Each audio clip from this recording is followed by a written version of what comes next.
श्री स्वामी समर्थ. नमस्कार मित्रमैत्रिणींनो, आई बहिणींनो, एक क्षण स्वतःला हा प्रश्न नक्की विचारा की आपण वर्षातून एकदाच येणारी वटपौर्णिमा मोठ्या श्रद्धेने साजरी करतो, उपवास करतो, वडाच्या झाडाची पूजा करतो, पतीच्या दीर्घायुष्यासाठी मनापासून प्रार्थना करतो. पण या दिवशी आपण नेसलेला रंगही आपल्या पूजेवर आणि मनातील श्रद्धेवर परिणाम करू शकतो. हे तुम्हाला माहिती आहे का? अनेक महिला नकळत असे रंग परिधान करतात जे धार्मिक परंपरेनुसार टाळावेत असं मानलं जातं. आणि म्हणूनच आजच्या या व्हिडिओमध्ये आपण जाणून घेणार आहोत की वटपौर्णिमेला कोणते रंग सर्वात शुभ मानले जातात, कोणते रंग टाळावेत आणि तुमचे सौभाग्य अधिक खुलवणाऱ्या काही खास पारंपरिक टिप्स. म्हणून हा व्हिडिओ शेवटपर्यंत नक्की पहा, कारण आज मिळालेली एक छोटीशी माहिती तुमची वटपौर्णिमा अधिक मंगलमय आणि आनंददायी बनवू शकते. मैत्रिणींनो, वटपौर्णिमा हा प्रत्येक विवाहित स्त्रियांसाठी अत्यंत पवित्र आणि मंगलमय दिवस आहे. या दिवशी माता सावित्रीचे पूजन करून पतीच्या दीर्घायुष्यासाठी प्रार्थना केली जाते. त्यामुळे या दिवशी परिधान केलेले वस्त्रही शुभ आणि सात्विक असावे असं धर्मशास्त्रात सांगितले आहे. आता जाणून घेऊयात सर्वात शुभ रंग कोणते. तर त्यातील मैत्रिणींनो, पहिला आणि सर्वात शुभ रंग म्हणजे हिरवा. हिरवा रंग हा निसर्ग, समृद्धी, नवजीवन आणि अखंड सौभाग्याचं प्रतीक मानला जातो. वटवृक्ष स्वतः हिरव्यागार पानांनी नटलेला असल्यामुळे हिरव्या रंगाला वटपौर्णिमेला विशेष महत्त्व आहे. जर तुमच्याकडे हिरव्या रंगाची पैठणी, सिल्क साडी, कॉटन साडी किंवा साधी हिरवी साडी असेल तर ती परिधान करणे अत्यंत शुभ मानले जाते. हिरव्या साडीसोबतच हिरव्या बांगड्या, हिरवी टिकली आणि सोन्याचे दागिने परिधान केल्यास पारंपरिक सौंदर्य अधिक खुलून दिसते. दुसरा शुभ रंग म्हणजे लाल रंग. लाल रंग हा देवी शक्ती, प्रेम, मंगल कार्य आणि सौभाग्याचे प्रतीक आहे. नवविवाहित महिलांसाठी लाल रंगाची साडी किंवा लाल बॉर्डर असलेली साडी परिधान करणे शुभ मानले जाते. लाल रंगामुळे आत्मविश्वास, सकारात्मक ऊर्जा आणि उत्साह वाढतो असेही मानले जाते. तिसरा शुभ रंग म्हणजे पिवळा किंवा केशरी रंग. हा रंग भगवान विष्णू, गुरु आणि मंगतेशी संबंधित आहे.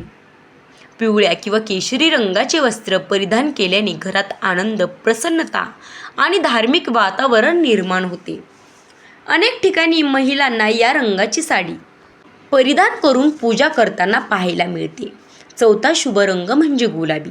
विशेषतः नवविवाहित किंवा तरुण महिलांसाठी गुलाबी रंग अत्यंत सुंदर आणि आकर्षक मानला जातो. हा रंग प्रेम, कोमलता, आनंद आणि नवीन सुरुवातीचे प्रतीक आहे.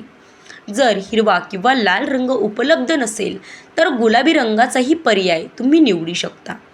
आता सर्वात महत्त्वाचा प्रश्न म्हणजे कोणते रंग टाळावेत. मैत्रिणींनो, धार्मिक परंपरेनुसार वटपौर्णिमेसारख्या शुभ दिवशी काळ्या रंगाचे वस्त्र परिधान करणे शक्यतो टाळावे. काळा रंग अनेक ठिकाणी अशुभ मानला जातो. त्यामुळे पूजेच्या वेळी काळ्या रंगाची साडी, ड्रेस किंवा जास्त काळ्या रंगाचे कपडे न घालणे योग्य मानले जाते. तसेच पूर्णपणे पांढऱ्या रंगाची साडीही अनेक भागांमध्ये या दिवशी परिधान केली जात नाही, कारण पांढरा रंग काही ठिकाणी शोकाचे प्रतीक मानला जातो. तथापि जर तुमच्या घरातील परंपरा वेगळी असेल तर त्या परंपरेचा आदर करावा. फॅशन म्हणून खूप गडद, विचित्र किंवा भडक रंग निवडण्यापेक्षा साधे, सात्विक आणि पारंपरिक रंग निवडणे अधिक योग्य ठरते. आता काही खास टिप्स जाणून घेऊयात. जर तुम्ही हिरवी साडी परिधान करत असाल तर त्यावर सोन्याचे दागिने अत्यंत सुंदर दिसतात. मोगऱ्याचा पांढरा शुभ्र गजरा केसात माळल्यानं पारंपरिक सौंदर्य अधिक खुलून दिसते. कपाळावर कुंकू, चंद्रकोर किंवा गोल टिकली लावल्यास पूजेचे महत्त्व अधिक वाढते. हातात हिरव्या किंवा लाल बांगड्या, गळ्यात मंगळसूत्र आणि नथ परिधान केल्यास पारंपरिक लूक पूर्ण होतो. लक्षात ठेवा, देवाला महागडी साडी किंवा दागिने महत्त्वाचे नसतात. देवाला महत्त्वाची असते ती म्हणजे तुमची श्रद्धा, भक्ती आणि मनाची शुद्धता. साधी साडी असली तरी प्रेमाने आणि भक्तिभावाने पूजा केली तर त्याचं पुण्य नक्कीच तुम्हाला मिळेल. वटपौर्णिमेच्या दिवशी फक्त चांगले कपडे घालणे पुरेसे नाही. घरातील मोठ्यांचा आशीर्वाद घ्या, त्यांचा आदर करा, गरजूंना अन्नदान करा, वृक्षाचे संरक्षण करण्याचा संकल्प करा आणि शक्य असल्यास एक तरी नवीन झाड लावा. हीच खरी वटपौर्णिमेची शिकवण आहे. मातांनो आणि बहिणींनो, लक्षात ठेवा, खरे सौभाग्य केवळ साडीच्या रंगात नसते, तर आपल्या मनातील श्रद्धा, विश्वास आणि प्रेमात असते. योग्य रंग परिधान करणे ही आपल्या परंपरेचा आदर करण्याची एक सुंदर पद्धत आहे.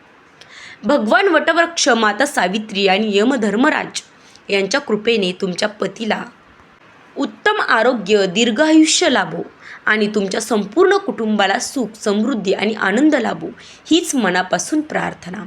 जर हा व्हिडिओ तुम्हाला उपयुक्त वाटला असेल तर एक जय वट सावित्री माता कमेंटमध्ये नक्की लिहा. हा व्हिडिओ तुमच्या आई, बहीण, पत्नी आणि मैत्रिणींना नक्की शेअर करा, जेणेकरून त्यांनाही ही महत्त्वाची माहिती मिळेल. अशाच धार्मिक, आध्यात्मिक आणि उपयुक्त माहितीसाठी चॅनलला सबस्क्राईब करा. भेटूयात अशाच एका माहितीपूर्ण आणि आध्यात्मिक व्हिडिओसोबत. तोपर्यंत धन्यवाद. श्री स्वामी समर्थ. जय जय स्वामी समर्थ. अवधूत चिंतन श्री गुरुदेव दत्त. शेवटी एवढंच म्हणेन की वटपौर्णिमेच्या तुम्हा सर्वांना मनपूर्वक शुभेच्छा.